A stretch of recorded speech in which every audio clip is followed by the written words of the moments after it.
जय महाकाल, जय माँ भगवती काली। भाग 27। सती का विभूति वर्णन।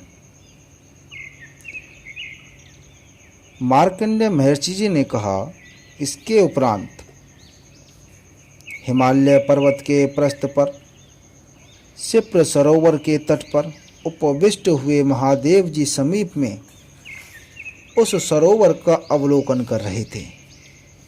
बारंबार ब्रह्मा और हरि के द्वारा प्रेष्यमान यह ध्यान करने के लिए मन को स्थिर करके दृढ़ आत्मा वाले हुए थे।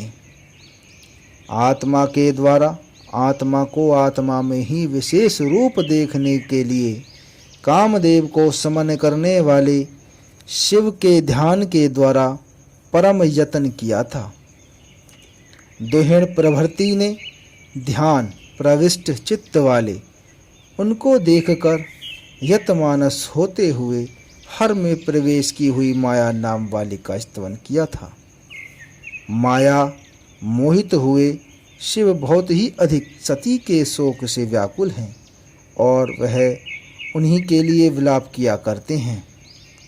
उनमें मोह के हेतु जगत प्रभु की स्तुति करके शंभु में कर देंगे। जब तक सती पुनः शरीर का ग्रहण करके भगवान शिव की भामनी हुए, तब तक यह विगत शोक वाले होकर निष्फल का ध्यान करें।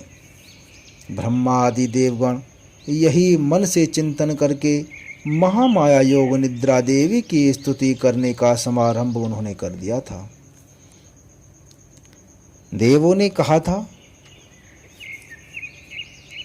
श्री शक्ति पावनी पुष्टि और परम निष्कला का जो महान व्यक्त रूप वाली हैं, हम लोग महती भक्ति की भावना से स्तुति करते हैं। वह परम शिवा हैं। शिव अर्थात कल्याण के करने वाली हैं। शुद्धा, स्थूला, सूक्ष्मा, परावरा, अंतर्विद्या, अविद्या नाम वाली प्रीति और एकाग्र योगिनी हैं। आप ही मेधा हैं, आप ही धृति हैं, ह्रीम हैं और आप एक सब के गोचरा हैं। आप ही दिधीति हैं, सूर्य में गति हैं और सुप्रपंच के प्रकार करने वाली हैं। जो ब्रह्मांड स्थान है, जो जगत के बीजों में जगत है, जो ब्रह्मा से आदि लेकर स्तंभ के अंत पर्यंत आप्यापित किया करती हैं, जो समस्त जगतों का प्राणभूत सदा गति और देवों को आधार है, वह नभ भी आपका ही एक अंशभूत है। इस प्रकार से जो तेज है वह सर्वत्र ही भली भांति जाएगा। वह आपका रूप जगत के बीच है और जो प्राय दिखाई दिया करता है। जो ब्रह्मलोक, पाताल और सदा अंतरात्मकता है, वह आप आकाश के मध्य में और बाहर और ब्रह्मांड के सभी ओर है। जो अचल चल चक्र से यात्र प्रपंच को उत्पन्न करने वाली हैं। आप इस जगत की धात्री लोक माता हैं और आप माधवी क्षिति हैं। आप बुद्धि हैं और आप ही उसके विषय हैं। आप माता हैं और छंदों की गति हैं। आप गायत्री, वेद माता और आप सावित्री तथा सरस्वती हैं। आप ही सब जगती की वार्ता हैं और आप काम रूपणी त्रयी हैं।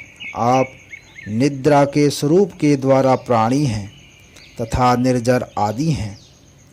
निर्जर देवों का नाम है जो स्वर्ग आदि के स्थान वाले हैं।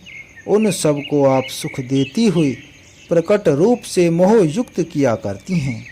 आप पुण्य कार्य करने वालों के लिए लक्ष्मी हैं और जो पाप कर्म किया करते हैं उनके लिए साक्षात यातना है।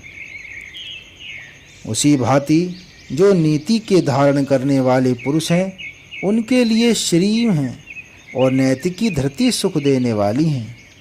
आप सब जगतों की शांति हैं और आप चंद्र में गोचर होने वाली कांति हैं। आप समस्त प्राणियों की धात्री हैं और आप विष्णु का मोहन करने वाली लक्ष्मी हैं। आप भूतों के तत्व रूप वाली हैं और आप पांचों भूतों की सार करने वाली हैं। त्रिलोकी की महामाया हैं। भगवान महेश्वर सर्वभूत को संसार चक्रों में समारोपित करके जैसे भ्रमण कराते हुए हैं, हे महेश्वर, वह माया आप ही हैं। आप जैसे युक्तों की जयंती, ह्रीं वेद्या उत्तमा नीति हैं। आप सामदेव की गीतिका हैं। आप चतुर्वेदों की ग्रंथि और हुति हैं। आप समस्त देवों के समुदाय के प्रपंच को एक ही करने वाली हैं। जो स्तुति नहीं हुई वह आप यहाँ भव्य के करने वाली हों। इस संसार रूपी महासागर की महान कराल तरंगों के दुखों से विस्तार करने वाली तृणी हैं, जो स्थिति की रीति से हीन हैं। जो अष्टांग रूप परम पावन केली गीत के विक्षेप करने वाली हैं, उसको निश्चय ही हम प्रणाम करते हैं। आप नासिका, नेत्र, मुख, भुजा और वक्ष स्थल में और मानस में सुखों को धारण करके सदा ही जंतु का पालन किया करती हैं। जो संसार में होने वाला सुभगा निद्रा हैं, ऐसे जानी जाया करती हैं। यही आप हमारे ऊपर धृति, स्मृति और वृत्ति रूप वाली प्रसन्न हों। जो सृष्टि, स्थिति और अंत में रूप वाली अथवा सृजन, पालन और संहार करने वाली है, जो सृष्टि, स्थिति और अन्य की शक्ति है, वह माया हम पर प्रसन्न हो। मार्कंडेय मुनि जी ने कहा, महामाया योग निद्रा यह उस समय में सुरों के द्वारा स्तुता है। वह शीघ्र ही भगवान हर के हृदय से निकली थी। उनके विनिश्रित होने पर उसमें मधुसूदन ने प्रहादेश किया था। विश्व के रूप को धारण करने वाले भगवान ने स्वयं उन शंभु की शांति के लिए ही उनके अंदर प्रवेश करके कल्प कल्प में ऐसे हो गए थे और अच्युत प्रभु ने सृष्टि, स्थिति और अंत को वैसा ही दिखला दिया था जिस रीति से उनकी सती जाया हुई और वह जो जिसकी पुत्री हुई तथा जैसी सती युक्त देह वाली हुई थी, वह सभी दिखला दिया था। बाहर व्यक्त हुआ प्रपंच और बहुत रजोगण और पर ज्योति को दिखलाकर फिर उस समय में उनको योग चित्त वाला कर दिया था। फिर भगवान शंकर ने भी अनेक बार उन समस्त प्रपंचों का भक्षण करके उस समय में उन्हें निसार मानकर सार वस्तु में ही चित्त को निवेशित किया था। उस समय में ब्रह्मा आदि देवों की माया उनके द्वारा परितुष्टित होकर और कर्तव्य की प्रतिज्ञा करके वहाँ पर ही शीघ्र अंतर्ध्यान हो गई थी। वैकुंठनाथ भगवान भी पद में भगवान शंभु के चित्त को संयमित करके रवि मंडल से राजा की ही भांति शरीर से निकल गए थे। उस समय ब्रह्मा और नारायण प्रभृति समस्त देव कृत कृत्य अर्थात सफल हो गए थे और प्रीति से युक्त होकर गिरि पर हर को छोड़कर अपने अपने स्थान को चले गए थे। ध्यान में समस्त महादेव जी को प्रणाम करके इंद्र आदि सुगण मौनधारी देव को विज्ञापन करके अपने अपने स्थान को चले गए थे।